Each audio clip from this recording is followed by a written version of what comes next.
from people close to President Trump that it's not the most comfortable weekend to be a senior White House staffer. The president, we're told, is more upset than many people have ever seen, and he's aiming that anger at everyone from the chief of staff down. It all stems from a very roller coaster week at the White House. A short time ago, I got the full story from CNN's Jim Acosta. We can tell you that President Trump was very frustrated with his senior staff and communications team on Friday morning, just before he departed for Mar-a-Lago.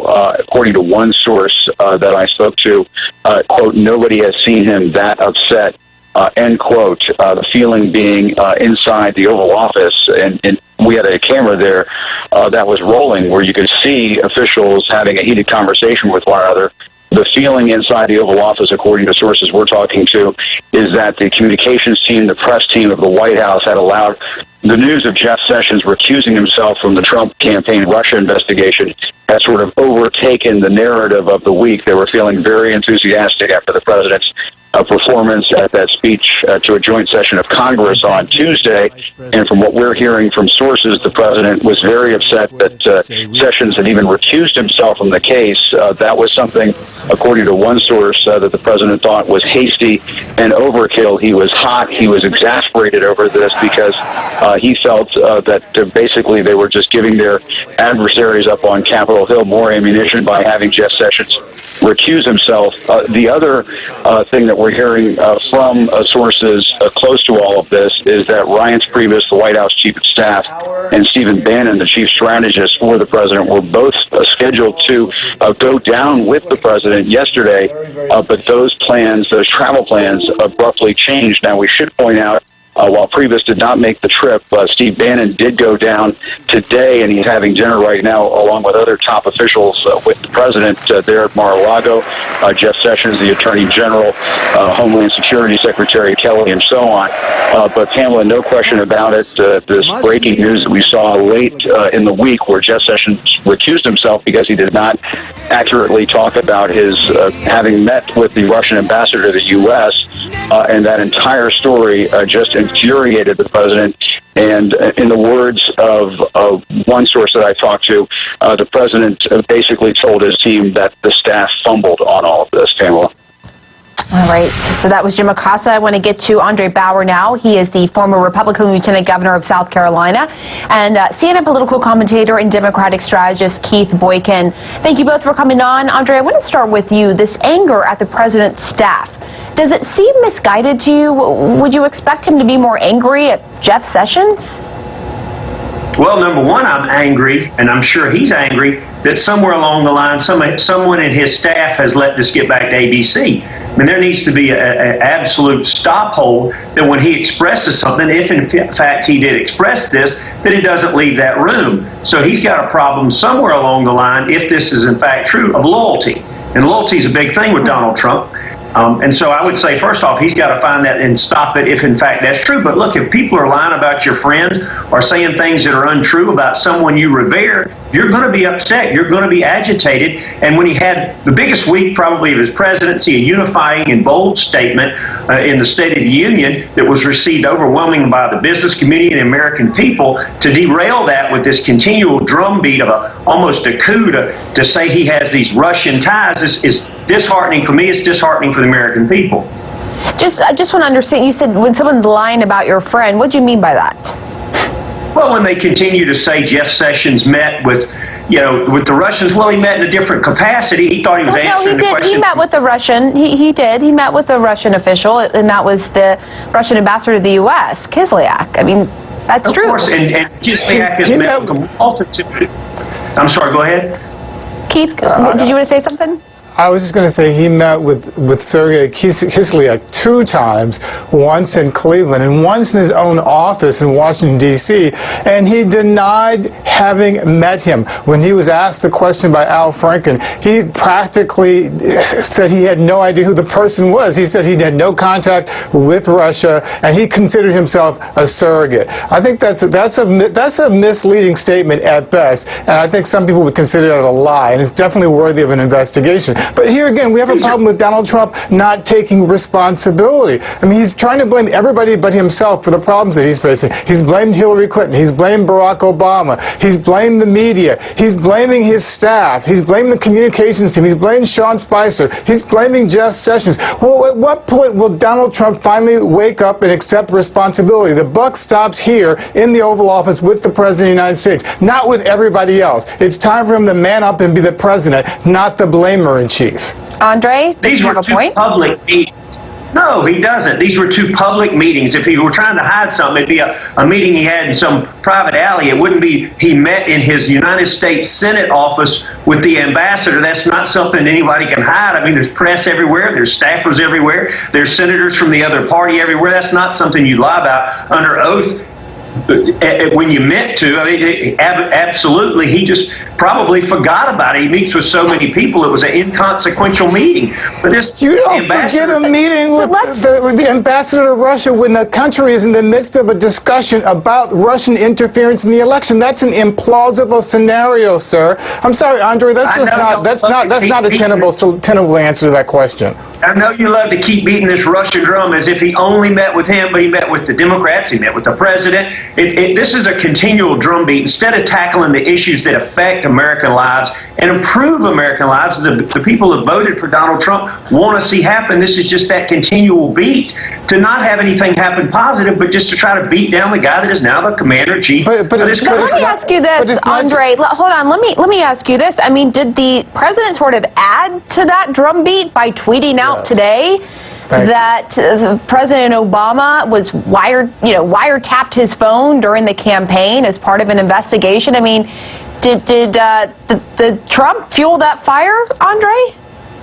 He controlled the narrative, which he does most of the time, which he's almost now dictating the media where they go with their stories. But he didn't like, evidently he feels like I would say this, most of the time when he has pointed this out, he's been right. He's been able to back it up. As the stories progressed, they went, oh, wow, he knew what he was talking about, and that's happened. No, it's not true. That's not true. When did he back up the 3 to 5 million illegal votes? When did he back up the fact that it was the largest inauguration crowd in history? When did he back up the idea that he had the largest electoral win since Ronald Reagan? He hasn't backed up any of his lies. You, Andre, are validating and enabling the liar-in-chief in the White House, and you need to stop and hold him accountable, just as you would President Obama or a potential President Hillary Clinton. The hypocrisy here is stunning, sir, and I expect more from you and from the Republican Party. Andre? So Detroit didn't have more votes than people that showed up? Are you denying that? See, again, this is what happens with Donald Trump. He puts out a tweet or a false statement. There's no evidence to back it up, including the 3 to 5 million vote allegation. And then his surrogates like Andre go on television and defend the indefensible. It's impossible to have intelligent dialogue with people who won't stand up and hold their own president accountable. Let me ask you this. Okay. Andre, this is unacceptable. This is just unacceptable. You should be ashamed of yourself for defending this. The narrative's not in your favor. Okay, let me just ask you this. Because it appears that the president relied on right-wing media allegations about President Obama and spying on the Trump campaign. That's what I said. White House officials, speaking to my colleague Jeff Zeleny, has said this Breitbart report circulated. Now we're waiting to hear more from the White House. I mean, we would like a full statement to understand a little bit more about what was behind this tweet. But presumably, Andre, the president wasn't being briefed before dawn on a Saturday morning on intelligence. For a president to make an allegation like that against a former president that he was wiretapping, I mean, what kind of proof would you want, burden of proof, before a president would go out and tweet like that? Well, the New York Times back in January 19th, they reported interception of Russian communications as part of an inquiry to Trump associates. I don't know if you remember that story. So the New York Times has already said that several of his contacts have actually had intercepted communication. So he feels like he's already being wiretapped, and they've actually confirmed that.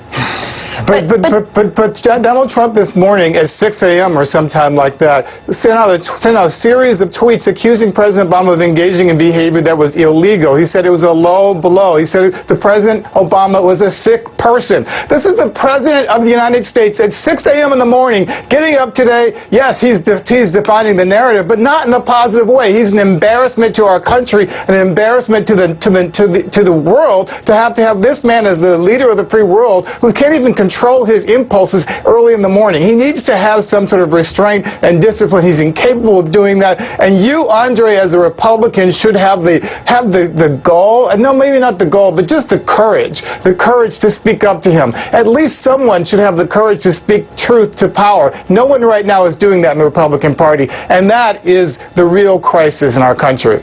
Quickly, final word, Andre, quickly. I'm a Republican. And so you keep hammering. I know you like to be divisive and keep hammering me as a Republican. I'm an American. The president is divisive.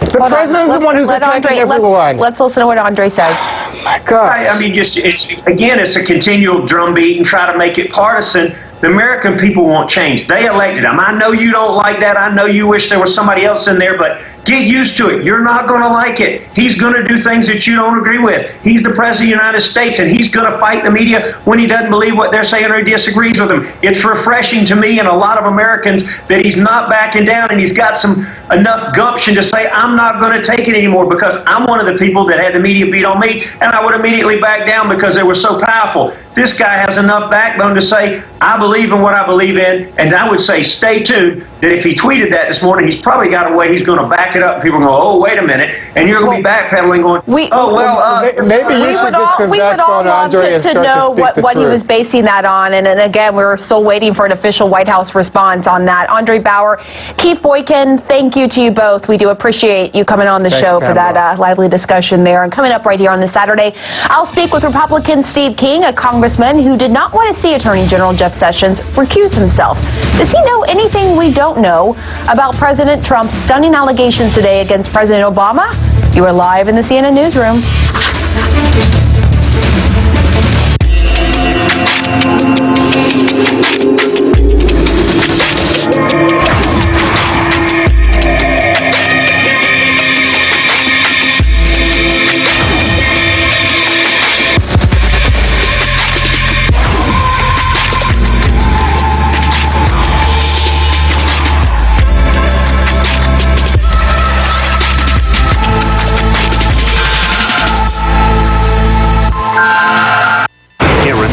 Out front, stories that matter.